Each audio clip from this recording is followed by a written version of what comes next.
1, 2, 3. Hello, everyone, and welcome to another episode of the Entrepreneur Life Podcast, your go-to podcast for all things entrepreneurship, accounting, and lifestyle. I'm Katey Maddux, your host, and today I have with me Curtis Harkness. From entrepreneurship to producing events worldwide, Curtis is always at the forefront of technology and the human experience. With a strong faith in God, his heart is always in a position to help. Please welcome live event host, philanthropist, and business owner, Curtis Harkness, everyone. Partial owner. I don't like full ownership. You get too much responsibility. All the weight is on you. 19%, baby. That's all I want. So tell the people who you are, where you come from, a little bit about what you do. Curtis Harkness. I say I'm from America. I was born in Ohio, but I lived like 7 places all around America when I was growing up. So from America, or how I grew up really deep in the South, America. And I run a business with one of my best friends and business partner. I'm also part of an e-com business that's growing and we're building, and then also working as a MC host, part of the agency Event Host Live. And so, yes, it's what I do. But I just love traveling, having a good time, and hanging with my peeps. Yeah, hanging with all the my peeps. peeps. I'm not talking about the little, Easter peeps. Anyway, go ahead. No. Come on now. You know what it is. You know you Not love the them peeps. marshmallow peeps? No. They taste great, though. Shout out to peeps. Give us some. Keep doing your Sorry, thing. I'm in marketing, so you might get some shout outs if y'all want to give me though. Go ahead. They're not paleo. So tell us a little bit about your marketing career and kind of how you got there. How did you get to where you are? Did you study marketing? Yes. So I did study marketing. I was, in high school, and you had to figure out what you wanted to do. I have no idea what I wanted to do. I'm in high school. I'm playing sports. I'm going to be a basketball player. My teacher's like, you ain't going to be a basketball player. I was like, that's mean. And I was like, well, I'm going to do marketing. You don't even know what marketing is. So I went and looked up marketing. I said, these guys make pretty good money. They get to travel. They get to look and do events. And I didn't really know what events really were, but I was like, I'll do it. So then when I went to school, I was still focused on sports. Did okay, but it didn't work out how I wanted. I realized that I didn't have the love to put my body in that situation every day for that many years. And so I switched to marketing, and didn't switch, but just kept marketing. And then, did internships to learn, had a really good mentor, had a really good professor at the end of my career in school. And then I went into the workforce, and it was a really cool story with that because I was at an internship at a corporate office, and I was killing it. It's a big corporation. And I sat down with the chief marketing officer, and I asked him, I said, hey, I want to present to you my marketing plan. I was ambitious, trying to talk to the chief marketing officer like he knows what he's doing. But he sat down. He said he was going to give me 15 minutes, gave me 30 minutes, gave me 45 minutes, and he told his assistant, just hold on my calls. I'm an intern, so I was very, very, very happy with that. So at the end of the hour and a half of me speaking about who I am, presenting my marketing plan, he then said, have we offered you a job yet? Now, mind you, this is during the recession. So I'm like, I've been grinding, trying to get a job. I just want a job, didn't matter where I'm at, because jobs were not existent. Right. And so he said, don't take the job we're going to offer you. I said, he said, don't take the job we're going to offer you. I don't think this is the company for you. You're going to grow, do different things, and this might stifle you. So I prayed about it, and I said, okay, I'm going to listen to this man. That's the guy I want to be when I get older. And then, a week later, as I'm graduating, as I'm leaving this internship, I get a call from a friend to do a marketing tour. And that was my first tour ever, because I'd been in events for a while. And then I went on tour, and that kind of changed everything. So there's a lot in that to unpack, but that's how I got started. And then now, 12 years later, 13 years later, we have a marketing agency based out of New York, but we're all over, and we've been around for 6 years, and since January 3rd, which, praise the Lord, is has been up and down with the pandemic. And then also e-com has been something I've wanted to get into, and then hosting events it's another thing that God put me in, and I didn't know that I was good at, and so praise the Lord, been doing well. So awesome. One thing that you said that I was like, what is that? What is a marketing tour? What does that mean? So you all go to events, right? So you go to NASCAR. So you go to a NASCAR event. I don't go to NASCAR. You should. NASCAR's dope. Shout out NASCAR, Atlanta Motor Speedway. It's my home speedway. But no, shout out NASCAR. But you go to just say NASCAR events. I go to New York Fashion Week events. Okay. You go to New York Fashion Week, same thing. Yeah, because it's not just Fashion Week in New York; it's also Paris. Well, I'm going to Seoul Fashion Week next week, actually. So Seoul. Oh, you mean like Korea? I thought you meant like Seoul. I was like, girl, you don't know about that fashion. I'm joking. I know what you're talking about. But no, so you and actually, I went to Seoul for a marketing tour. I'll use CrossFit because you don't like NASCAR. I love NASCAR. So CrossFit had like 4 or 5 events. Regionals each week. It was like 17 events overall. And so this one, I was only doing 5, and they were in 5 different locations around the country that I was over. And so they put us in a truck. We had all the setup for Reebok. So we set up their store. We have all the signage for the whole thing and all the things that weren't an event, like weren't like competition. We'd set everything else up. So we drive in, you get there, you set up, you run the event, and then you break down, you jump in your truck, and you drive to the next city. So that was the basis of a marketing tour. Okay. But any event you go to is probably a part of a tour. Interesting. Because you see all the brands, and they're giving you something, telling you about something. That's what it is. Experiential marketing. So when you were doing your marketing tour, at this point, you were still working for a company? Or Yes this was and no. your own company, you were freelancing? I was a freelancer until they changed the rules. Thanks, government. That you had to do certain things. You had to get an LLC. But no, I was working for a company as an independent contractor, and so I would sign on for a tour, and then I'd be off. So.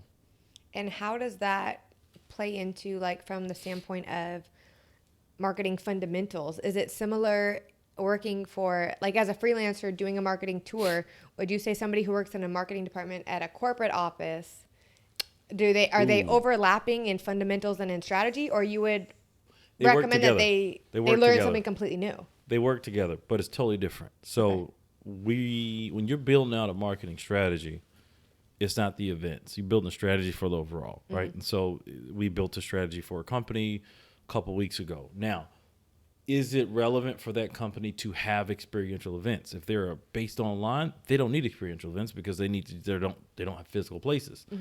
But a Verizon or somebody like that or AT&T or whoever, they need to be in front of you, and they're sponsoring sponsorship events, right? Every event they sponsor, like Verizon sponsors the Super Bowl. I was just there.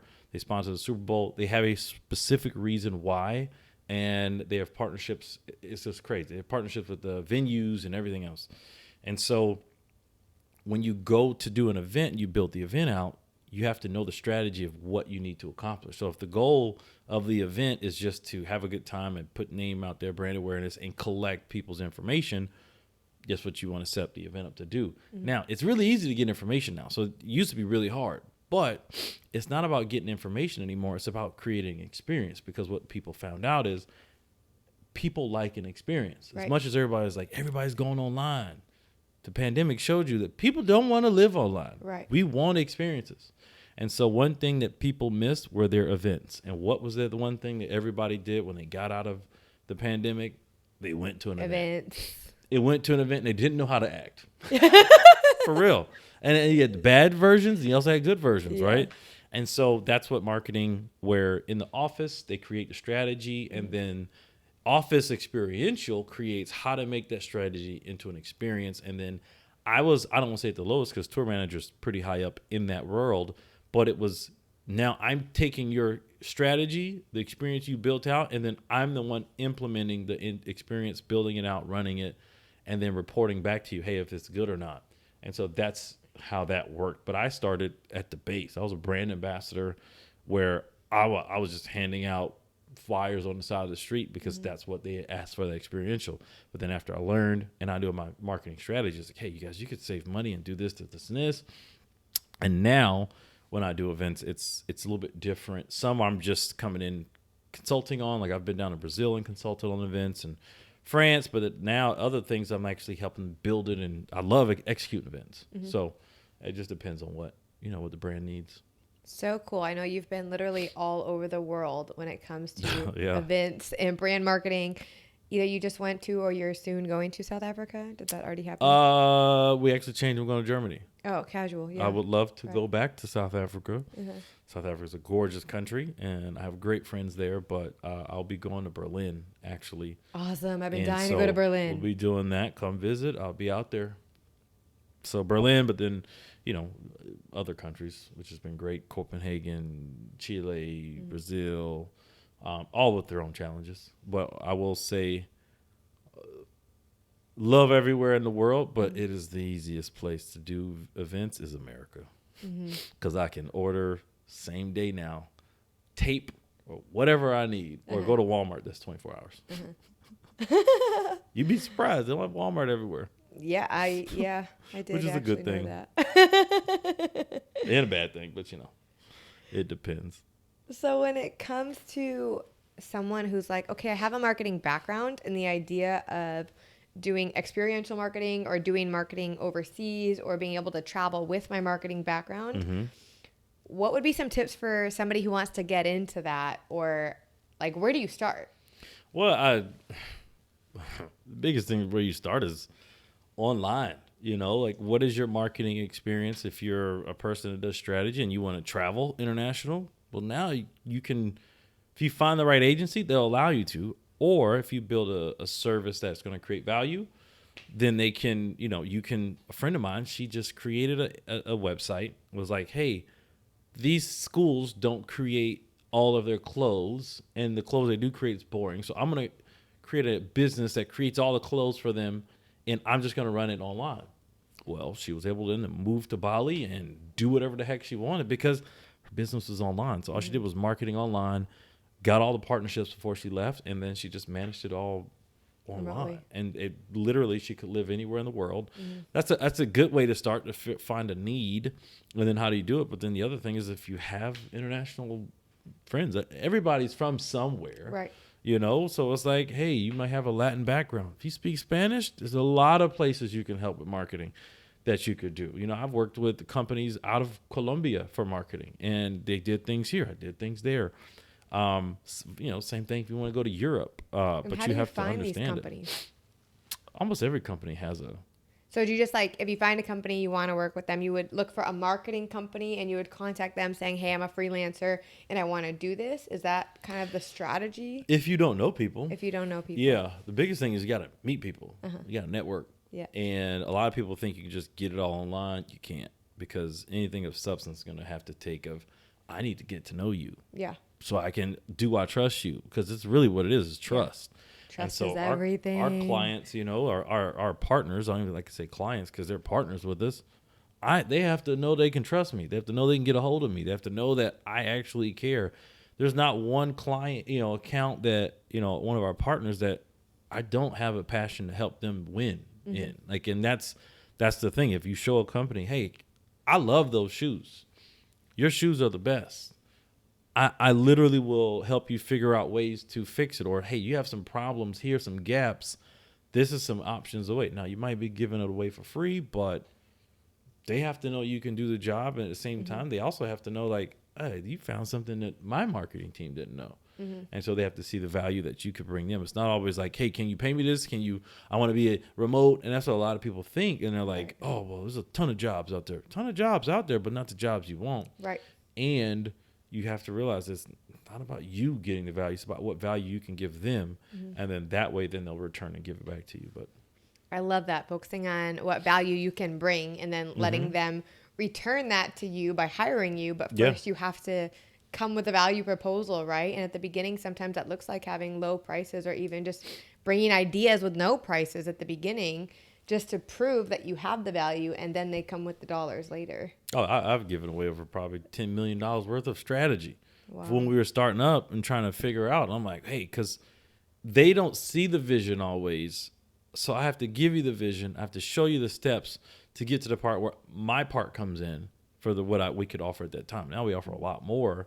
So now I'm like, I give you the whole vision. I can execute the whole vision. But back then it was like, I can only do this part of the vision, but they have no idea how to get to that. So I got to give you gold, platinum, level, info and strategy. And then once they get there, now I can insert myself. But after we learned, we need to expand, we need to diversify. Now we were able to do all of it. But you do have to give value at some point. Yeah. I think that's what so many entrepreneurs kind of don't realize when they're starting out. Like, I remember when I first started my accounting company, I was working for $20 an hour, which in accounting world is pennies on the dollar, right? But it took me a long time to do things. And I had a mentor, my mom, who would recheck all my work before it ever went back to a client. And sometimes you have to do that. You have to give value with, little in return, just to build up your experience and build up people's faith in you. And that also helps build your own confidence, because then once you have faith, like, oh, I've actually delivered something, now I feel better raising my prices. Yes. Because they've already shown me that, yes, what I gave them was valuable. The experience is there now. You've given them a positive experience on that. And I feel like a lot of people today want all the money right now. Yeah. Well, we have people that I've heard stories, and I won't talk about our company because everybody's, we've had, of course, has been great with its own, stuff. But I've heard other people where, they had a person come in, and it was, it was like an accounting kind of thing. And they're like, I want $40 an hour. They're like, you're fresh out of college. What do you mean you're going to get $40 an hour? Well, this company pays this and this. Well, go work at that company. Yeah. But we're going to let you know you're not going to get paid that. I don't know who's telling you. Well, the average is, there's an average because there's somebody getting a ton of money that's going to trickle down.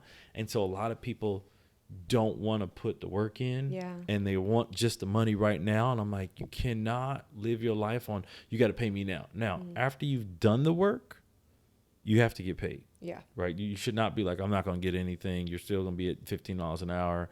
But if you're starting out and they're paying you $18 an hour for something that you're doing, which is, you're still learning, I'm not paying you top tier money to learn. Yeah. I'm paying you the money you should get, and I'm giving you the value experience that you get, the experience that you get. And that's what I learned in internships. People are like, interns don't pay nothing. You should be paying interns. I didn't get paid anything. Internship didn't get nothing. And I had to pay almost $5,000 a month in rent because I lived in New York City. Yeah. But you learn so much. Yes. You can't pay for that. And college, unless you go to a top tier college, I found out, and this is why I had a great teacher. I have to check in. I don't even know if he's still alive or not, but he was really old at that time. I think that old. This is only 12 years ago. But he literally put us on game. It was like, why is this so hard? We were like, I'm killing it. Why is this so hard? I'm only getting a 69. And I went in because I didn't like failing. And I went in, and he was like, Curtis, you're actually doing very well. You're going to get an A in this class. I was like, you get an A? I got a 69, dude. It's not an A. He's like, no, I'm never giving an A because you never have the perfect strategy. And so we never want you to ever think that you have that. You always have to continue expanding and working. And so that was something that automatically changed because everybody thinks that, okay, I did it all right. I should get an A. Right. That's not how it works in the real world. The real world goes, you can get it all right and still fail because you didn't realize that these people actually didn't tell you the truth on what they like and what they don't like. Wow. Going off of that, the people not telling you the truth about what they like and what they don't like, what have been some big learnings you've had from just working with clients in the marketing world, and how could those lessons be of value to other entrepreneurs? Like, what's something that you've learned through that? Be upfront with your boundaries. Boundaries. We love that word. Big time. It's tough because in marketing, you have to always be on, but you can't always be on because they don't want to pay you for your time. And so you have to be at a point where it's, hey, I'm available, but I'm only available so much. Right? So that's one, boundaries. The other couple things that I could say is knowing your value. Right? So I definitely, after I've done that to show you I'm valuable, now you have to pay me. And I've done it where, they didn't pay us as what we should have gotten. And we then ended up paying our contractors and everybody else extra out of our own pockets to do it. And this is earlier on. And then the other thing. Oh, I've been there. Yeah. Because we didn't know, right? You don't know what you don't know. Get a mentor. Entrepreneurship is a one big trial and error. Get a mentor. Mine passed. Love you, Jim. But working on a new mentor is very tough. But go get one. He was able to guide me on how to be a leader, how to learn, and how to do business, how to diffuse situations. Because you don't know how to diffuse situations. If a client client or partner is mad, or employee or contractor, they're mad. How do you break that down? And how do you diffuse that situation? So the biggest thing is getting a mentor that can show you how to do that. So once you get your boundaries right, once you know your value, and once you get your mentor, the last thing to do is, do you love it? You don't have to love it like, oh, I love accounting. I just want to count numbers, and she does our accounting, so I gotta be nice. You just love to see the mistakes Curtis made. Why did you buy that? No, but you gotta really like it. I love marketing in the point of I talk about it too much, and I love marketing so much that I realize that marketing is probably the most powerful tool in the world. That's why I watch Inception all the time, because marketing is the movie Inception. Wow. I have to get into your mind and make you think, I want to buy those shoes. Not because I'm telling you, if I told you buy, you're like, oh, I'm not buying nothing. You can't tell me what to do. But I have to make you believe you want to do that. So what I realize is that's the most powerful thing in the world, which is marketing is sociology, psychology, and it's just breaking down the human element, which now I get all the information I need because everyone puts everything on social media. And they think that the governments are trying to take it. You gave it to everybody. You gave it. Like, you literally right now, you watching this, you gave Instagram all your information. And that's not a problem because we trust that they're going to do the right thing with it. But that's why I say in our marketing, we have to be, really we have to love what we do, so then we can understand how to pull back. So there's certain brands I won't work with. There's certain products I won't work with. And that's based off my faith and off my morals and values of, I don't want people hooked on something that I don't believe in. Right. And so I'm going to make you spend money you don't have to get on something that I know is bad for you. No. And of course, I've worked for companies that had clients and stuff. You can't always control it, but now that I'm at the point I can control it, right? And there's no perfect company, right? Well, this company's bad. Well, this company you can. I don't know what company you could find that's supposed to be the Whole Foods, but now it's owned by Amazon. No. Every company you can think of has something that's happened because they're all humans. Yeah, so I was having that same exact thought. Companies are made of humans, like a perfect church. You'll never find a perfect church. Don't get me in that now, because people want the perfect church, and I'm like, Lord, you about to make it imperfect if you find it, because you're not perfect. You find it, let me know. No, don't let me know, because I don't want to go to it because it's not a real church. It's perfect. There's no perfect church. But anyway, it's like a perfect company. Perfect company. Every company has a problem. So, the biggest thing is you got to love it. You got to have actual passion behind it. So if you don't have passion behind it, you're just making money. At some point, you can get burnt out. You're not going to really love it, and you're going to resent it, and you're going to hate it. Even if you make a lot of money, you're going to be like, I'm not fulfilled. So that's what I'm saying for people to get in, figuring it out and get involved in that. But those are the main ones for me. Those are good. I love this. What would you say to the entrepreneur who's like, okay, I need to do marketing. I'm not at the point yet where I can outsource my marketing because that takes capital. I'm not there yet. Do you have any, I would say we don't want to go into this too deep, but just like a couple top tips, tricks. Yeah, I mean, the biggest thing for your marketing is just make yourself look good. Whatever your brand is or website, you can't do everything social media, right? But if you can just get the simple part, get a beautiful landing page and just have it where you can just get the information. If that's depending on what you're selling or doing, because if it doesn't look good, people aren't going to buy it. And we're looks people. Like I say looks people because people are like, oh, we're in aesthetics. No, looks. Like, how does it look? The aesthetic can be gorgeous, but if it doesn't look like I like, it's like fashion, like the looks, because that's what people want. So the biggest thing is get your website or landing page secure. Get it nice, and then get on every social media that is relevant to it. You don't have to be the best, but get on there and start just interacting with the people that might be buying your stuff. And you really have to do your own research. There's a ton of things out on the internet now that you can just learn. And I have to say this to myself because I was like, oh, I learned SEO back in 2011. It was definitely not the same now. Yeah. But then it's like, I can't just sit there and like, I went to college. I learned this 20 years ago. I was like, no, you need to continue learning. So go and learn, because you might be an accountant, but you have to learn marketing. So go and look up Google. And the biggest university in the world is YouTube. Yeah. You know what I like? I actually just bought a course yesterday on Udemy.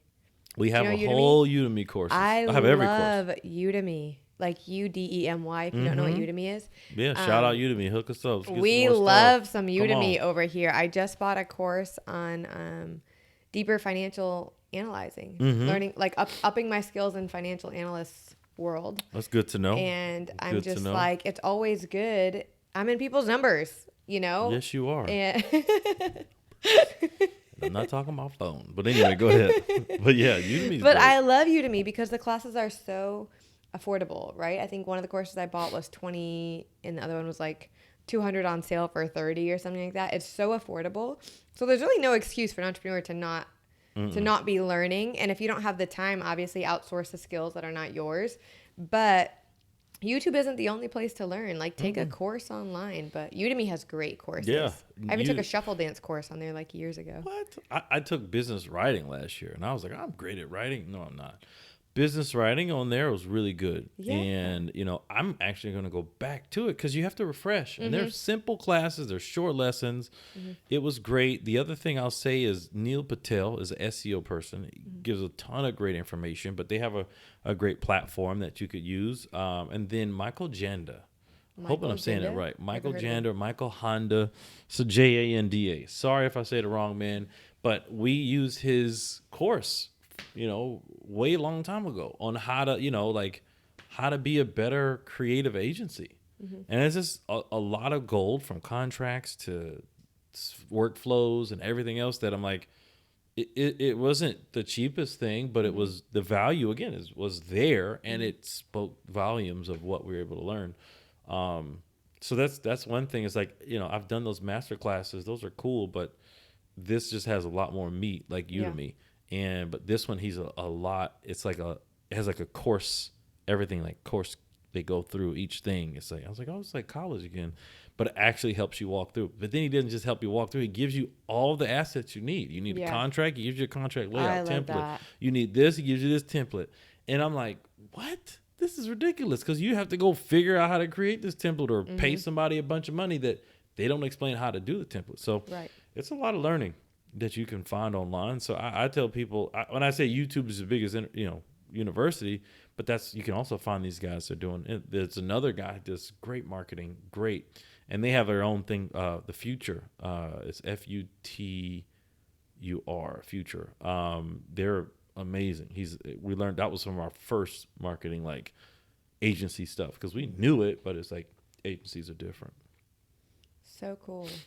When you think of like getting your clients overseas, not just in like a experiential marketing event type of way, but if you're in the States and you want to advertise or get clients from overseas, do you have any tips for that? I know you work a lot with people in other countries. Yeah, well, actually, one of our newest accounts and partners, we're doing that for her right now. And it's her product that is sourced here in America, and she wants to go to other countries. Well, you can easily go and do the route. The one route is talk to the State Department, depending on what you do. And then the other thing that we helped her understand is, SEO, social media.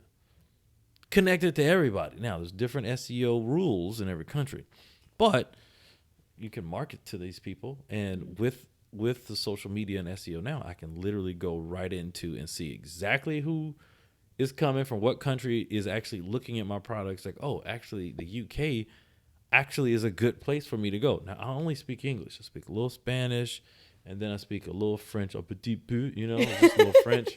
And then I speak a little German. I'm joking. I don't speak German at all. Sorry, guys. I have to keep learning. Tiny Portuguese. But I can't copyright for that. So I had to see what I have availability to do. I can speak to other English-speaking countries. And now, do these countries have the money? Like, do the people have the money? Like, is it certain, like, where there's a lot of people? UK is very similar to America, and like, affluent. So yeah, that works. Is the market there? Do people actually like the product that they're selling? Oh yeah, they actually love this product. So, and then you'd be surprised. There's a lot of places that love Made in America. Made in America has a very good brand because a lot of things made here are high quality, because it costs more to make it here. Yeah. So you have to have more skills to make it. So that's why Made in America is really big in a lot of countries. So do your research and figure out, oh, you know, Australia loves things. I think it was what Express from the U.S. was like the thing that my friend told me when I was going over to Australia to help with like nutrition and everything else. And I was like, oh, Express from the U.S. And I was like, that's so weird, but that's the Made in America. Like it's from America. So you find What's those Express things. from the U.S.? That's what they told me the term was, but it's like fresh from the U.S., like straight from America. Okay. It's like Made in America. Interesting. It's like when we buy something from Italy. Oh, made in Italy. Yeah. Okay. Ooh, made in France. Ooh, this is super nice. It's gonna be the best pesto. You know, Colombian coffee. Ooh, you know, and that's the kind of thing. It's like chocolate from Uganda. Like, you know, it's you look at that. That's the marketing, right? That's the marketing. America has great marketing. We also have bad marketing. Great marketing. So you just find the places that want American products, and if they have the product or service that you offer, and you can actually do it over there, make sure you do the legal work to make sure you can sell. But people are coming now with everything being online. People can buy your stuff in America and don't have to live here. Right. And once you figure that out, you can see all your metrics, and then you get those people, you market to those people. You see how to, you know, it's a lot of research that goes into it, but you can do that research. Or if you're serious about getting international, you reach out to a company like ours and we do that for you. Oh, you that's do? What we do. I don't think I even knew that you guys did that. Oh, yeah. That's what we're doing for a client right now. We used to work with the companies out of Hong Kong, Singapore. Again, those are English-speaking countries that I love Hong Kong. You know, it's one of my favorite places. Hong Kong's great when I was there. Good. So it's like finding a company that can help you partner to do that. You know, and then if you're cool, we have people that speak Spanish, we have people that speak Chinese, we have people that speak Gujarati. Then they become the expert because they're from there and they know it, and then they help us build it out. So awesome. And how long did you work in the marketing world before going off and starting your own company? Probably say 10 years. But I mean, even then I was still kind of doing my own thing. Because you were doing freelance work while working at the marketing company, right? And both. I was working at an agency, and then I was doing freelance because you know, you only do so much at certain agencies. And so then I was doing that. And then they changed the rules where you could only work W-2 at agencies and not as much freelance. So then I went to the biggest agency that could pay me. And I was basically doing what I was doing freelance, but I was working directly for them. So I was still an employee. But then after a while, I started consulting. And I was like, okay, I can just tell you what to do and you can pay me even better. But then, you know, you have to find a way to build so I can continue to go take a break where I'm not doing all the work all the time, and I can have a team that's growing and doing all those things too. But then with that comes more responsibility. So how did you shift to getting contracts with, like, I know you worked with the Super Bowl, you worked with, is it the Olympics in Africa that you were No, it was CrossFit. CrossFit, that's what it is. Like, how did you end up getting partnered with such big events? Well, that CrossFit stuff, that all came from working with a small agency out of New Jersey. That was Reebok was their partner. I then became good friends with the team at CrossFit, and then they started to contract me. So I was a contractor with them directly instead of going through another agency. And you know, one of the people that was the head person at the time over the department, she was amazing, and she gave me the opportunity to be able to show me what I could do. And so I was able to do that.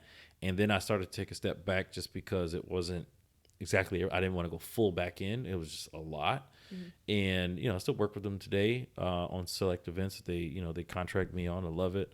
And, you know, it was able to do it that way. Everything else came from knowing people. Oh, you just got hired here and you offer a service that we need. Hey, we'll hire you directly. You know, that's I tell people, everybody thinks it's a mad science. No, you just have to know the right person, and they need to trust that you know what you can do, and then you're going to make them look good. Because I'm not going to hire my friend if he can't do the job. Right. Or she, you know, whatever. But it's like, if you know what you're doing and I'm your friend, I'm going to put you on. Yeah. So I've done that as much as I could. Once I get to a place, I try to put as many people that are going to do a good job in that position to do a good job. What would you say is something that you learned early on that's really helped you be able to grow and scale the company that you guys have now? Humility. Okay. And one thing I learned now is get a better accountant. To be honest, you can save a ton of money if you have the right financial, advice. Now we do, but you learn. You have to pay for your mistakes. It's not talking about paying you. It's about paying the government. Losing money, and it's just you learn. You live and you learn, and that's something we're still learning. Is the financial side, because I'm not a financial person. I'm pretty okay with like managing my own, but a company, and then you're talking about money, big money that, now you have to, and it's not just, okay, I pay you, pay me. No, you're paying multiple contractors, and you got to pay multiple softwares, and you got to pay the government. You got to pay, rent at this location, and you got to buy computers and, oh gosh, all the stuff you'd like to track. So that's the biggest one, humility, and get the right financial advice. Those two are the biggest things, because if you're humble, I don't have to get paid. There was a time where I didn't get paid for 7-8 months, almost a year during the pandemic. There was, we had to pay contractors, we had to pay employees. So didn't get paid. It is what it is. But having that humility and trusting God to take care of me, that was going to be the biggest key. But if I didn't have humility and had ego, I'm like, I'm going to do it myself, then, probably would have failed. Just being honest. Yeah. What would you say about, I remember a story about you when you were in middle school and high school, and you made like $150K as a teenager. It was, what is that? Ridiculous. It was from 6th grade to 12th grade, and I would work with my best friend's dad, and I was also doing some other things like with a friend's parents, and like we were selling T-shirts, we were selling paraphernalia, we were going to all the football games, bike weeks, NASCAR. Not Fashion Week? Turkey Derby. No, you don't buy nothing at Fashion Week. Doesn't buy anything. That's one thing Fashion Week doesn't do. People don't buy anything at Fashion Week. They all show up to see what they should buy and what they're going to act like they buy, and they don't buy anything. I've been to Fashion Week too many times. But yeah, so we did that, and my best friend Simeon, I say this, he taught me how to hustle. I taught him how to talk to girls. I wasn't a ladies' man, but still, I was like, man, just say hello. No, I'm teasing. He's married. He's got an awesome wife and baby. But yeah, no, that's a blessing of him. 6th grade, I never got a regular job in high school. That's how I worked the whole time, because I was playing sports, marching band, because, band nerds rock. And then I worked with him and his dad. But you worked on holidays, Thanksgiving. I worked for like 10 years straight, almost 7 years straight. Selling T-shirts at the Turkey Day Classic in Montgomery, Alabama. And how did you even learn, how to source the T-shirts and how to wholesale I didn't do all and that. retail? No, I just was the person they hired to go out, and then I was like, okay, you count the money. Okay, now it's like you got up to help them set up the inventory. Our inventory now. You're figuring out inventory. How much are we selling? We need to sell. And then it was like coming to the place and help us, So I learned a lot of little different things, and just grateful to be able to see his dad's business, which was a entrepreneur, like making money. And I'm like, man, I've never learned this business, but I've definitely bought a T-shirt. You've bought a T-shirt at an event before. Absolutely. Maybe too many. Especially concerts. I was just thinking, how many music festival T-shirts I've had? That's why I don't buy any. And people think I'm, jaded. But I'm like, dude, I used to sell all these. I'm not buying anything. 80% markups. But for real. 80%. No. 500%. Shirt costs $3. You pay $75. It's pretty more than $500. I don't know what the math is. Come on now, math. $5 was $5, $75 now. What is that? 700? No, 75. I'm just gonna sit here and let you calculate that. Oh my gosh, 100. 1,000% would be $100. That's 20. I don't know. It's too much math. I could do it, but I don't want to do it on camera. Come on, guys. Put it in the chat. Put it in the chat. Sound like Pastor Rich and Pastor Mike. Put it in the chat. What's the percentage markup if the shirt's $5 and it's to sell for $75?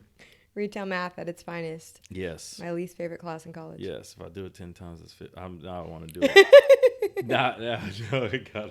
It's 15-time markup. There we go. So pivoting a little bit. I got the number right. We good.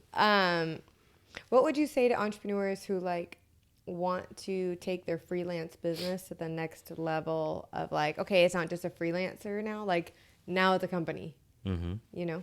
HR. Okay.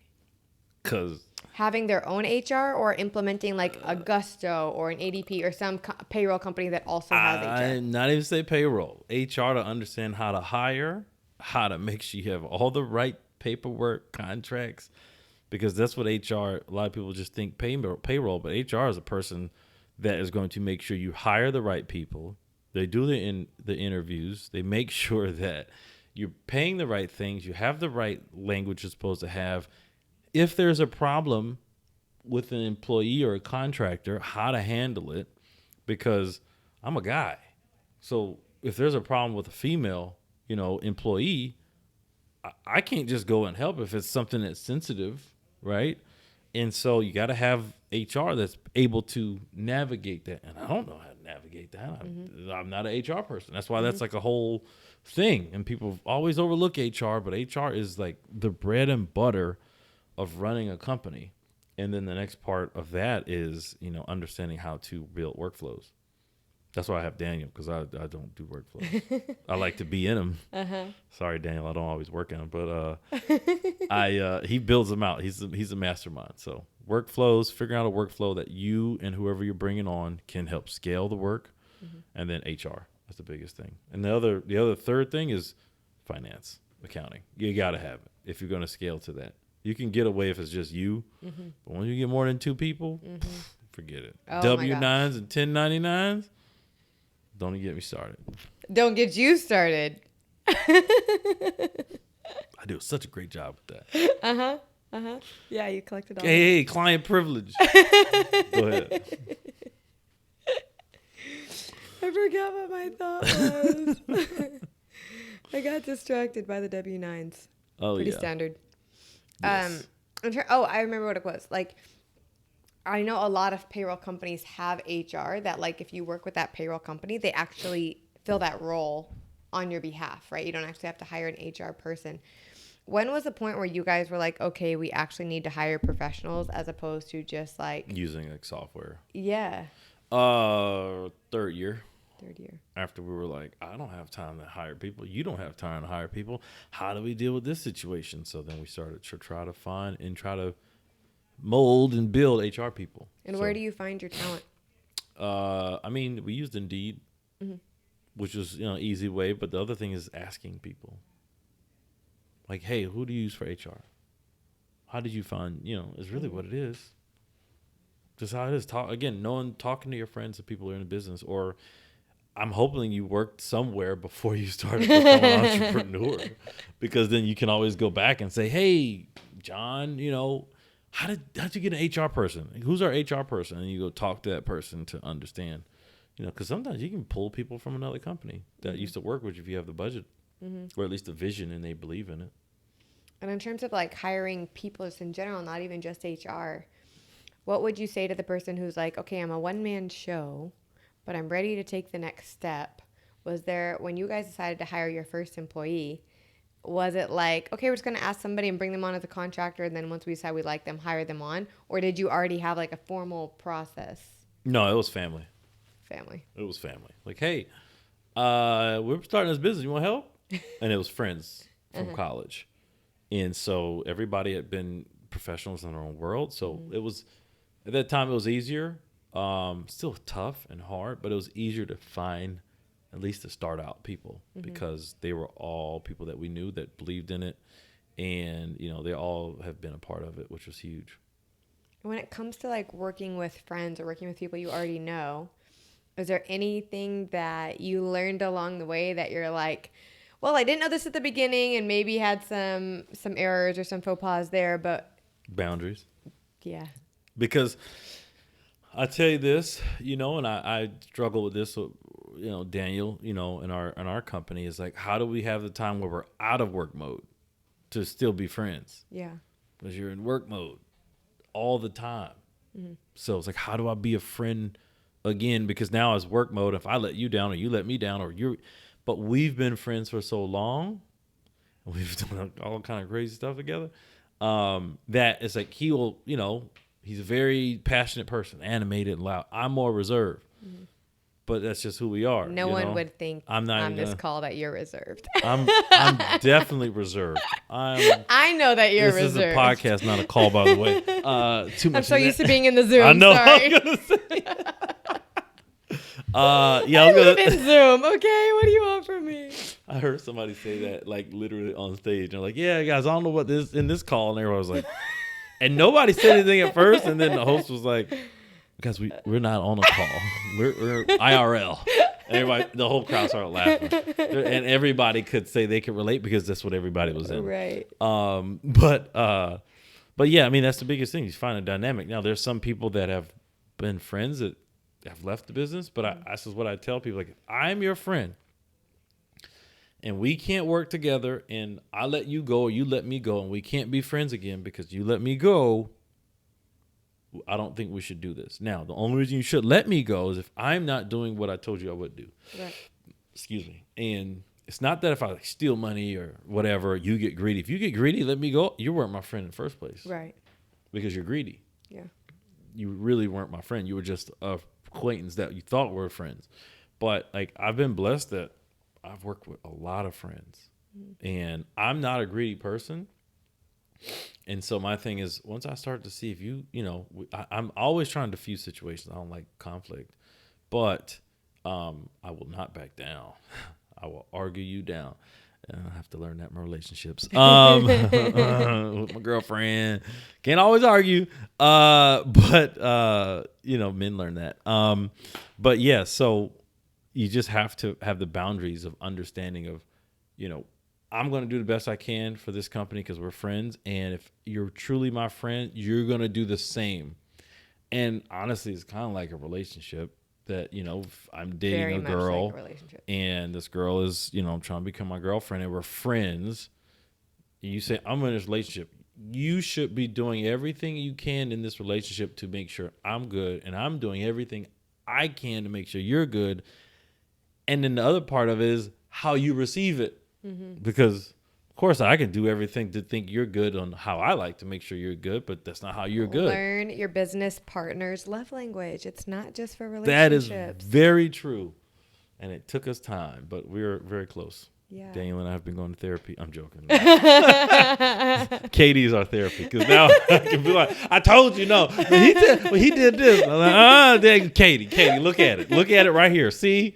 So if you need a therapist for your business, Katey's the one. And Evan, I don't know if she's on here, but I'm going to call her out. Evan is like the enforcer. Don't let her send you 2 emails. You mean 7 emails and 2 text Don't do that. Because, hey. Because that was for the podcast. That was for the podcast, not for work. Not for work. That was for podcast. Is work. Podcast is work. This is fun for me. This is your work, not mine. But I did respond. I just missed my call. I just missed the other thing. And I just, You made it. Yeah. But I do respond to her for Alicio. Yeah. You are. I think you are our best responder on Alicio. I try. We'll be like, dang, Curtis, notification. We just posted that 2 minutes ago. I'm right on it. I don't play because I want you to respond to me. We love that. We love responding clients. They're our favorite kind. I try to respond quickly, but that's the point of, like, even in that relationship, I want to make sure you hear back from me and then understand that I'm doing everything I can. Right. So I try to be sincere in those things, and that's not even just partners. That goes into clients and accounts, and that's how you keep an account, and that's how you can sign an account. I think just carrying over, like, what are your personal, we talked about this on another episode too, like, what are your personal core values, and then making sure that your business core values are actually aligned with your personal core values, because you want to be the same person on the camera, in the business, whatever, as you are in real life, because otherwise there's going to be a disconnect and people aren't going to be able to trust you because you'll have 2 different personalities, right? You build trust by being the same person on stage that you are in the boardroom, that you are in a one-on-one, and people can build trust with you because they know that in any environment, you're the same, your core values are the same, who you are is the same. And if you can build trust, people will pay you to do anything. Yeah. I mean, that's the biggest thing for me is I try to be the same. Now, when I'm on stage, my presence is definitely changed because you have to be different in how you perform, of course, but I still bring you that's my personality. Self. Yeah. That's me everywhere I go. Now, it's when you have to pull back a little bit. Sometimes you get a little strong. You have to pull back a little bit because you get so excited about marketing and blah, blah, blah. Shout out to Franco. That's his thing that I took from him. And you know it because Franco does it all the time. Love you, Franco. But like pulling back a little bit so that way it's like not as much about me. So that's something that I'm learning to do as the authentic self, but also to pull back and temper a little bit. But you got to have the same core values, because if your core values are changed for work, it's like, why would you be better at work than you are on your, with people or, friends? Or why would I be better at friends and not bring it to my job? And so our partners, hopefully they understand that, I give them 100% me. Like, this is me. I'm going to be realistic. They're going through life. So why am I going to, it's big business. But there is a boundary, but there's a time where I'm like, hey, I understand what's going on. I give you grace for coming at me, because some people go right back. I'm gonna tell this person off. I'm like, you don't know what's going on. Right. So I'm always a person like, what's going on? Or I'll give you that grace, but if you keep coming, then that boundary will hit. That boundary wall is gonna fall. Bow. You know what I'm saying? The police. Boom, boom. But yeah. So. Well, awesome. I think you've given us like so many bits of information on so many different things. You're such a person of many facets. I just know a lot about a little. You know a lot about a lot. I think every conversation with you, I walk away being like, gosh, he knows so many things. I feel like I don't know enough. Like that's one thing I'll say. I didn't say this, but always learn. You have to just continue learning. I'm like, but I learned so much. Like I don't want to learn more. My brain is full. I don't want to learn more. I was a smartphone specialist, but that's the thing with marketing. You become a specialist on every product that you work with, because I have to know everything about the competitor, about what they do, why they do it, why, and not talk bad about you, but I have to know everything about my product and why is it better, but tell you it's better without saying it's better. So I've learned a lot. As I tell you, I learned a lot about little, but it's just, you just keep learning. Just to hope you can keep it together. Yeah. You're doing a great job. But I'm not learning your job. So I'll keep that one to myself. All day. What? Can you avoid this? No. Of course I do, because you asked me to. But, oh, gosh. Don't get me in QuickBooks. Nothing wrong with QuickBooks. I'll keep the QuickBooks. That is all you, honey. Oof. Taxes, that, keep it. Travel, anything else, I got you. Yeah. Marketing, okay. I got you. Sports, athletics, health, I'm there. But that stuff, I'll keep that to myself. Please, you're the best entrepreneur for that, not me. Well, thank you guys. Why don't you tell people where they can find you? I know how much you love being on social media. Oh, girl, just because my business does social media. No, you can find me at reel, REEL _ life, LYFE _ Curtis. That's my personal. And then our business one, which we're revamping, so it's great. We're actually about to do a full launch. We just did the first post, and then we have like a ton of content that's about to come. We're doing a whole rebrand, but 35 Creatives, at 35 Creatives, and that is on Instagram, Facebook, and then you can find us on LinkedIn. Same thing, 35 Creatives, and that's 35 Creatives, not like 35. And that stands for Proverbs 3:5. Proverbs 3:5. Yeah. We all so up in there. Good. All up in there. Gotta have the faith in there. That's now, right. We work with everybody. We love everybody. There's no do your thing. We have people from everywhere. And that's one thing I will say we didn't get to say is diversity. And that's one thing I'm so happy about our company. We have, I say, the best diversity that you could have. And that's women, men, anything you can think of. So love it. Gotta have it. Yeah, for sure. Well, thank you guys for joining us for another episode of the Entrepreneur Life podcast. We have loved having Curtis here. It's been so fun. Thanks for joining us. And we'll see you guys next time. And remember, today's a great day to start a business. Bye. Hey, and get Katey to run it for you.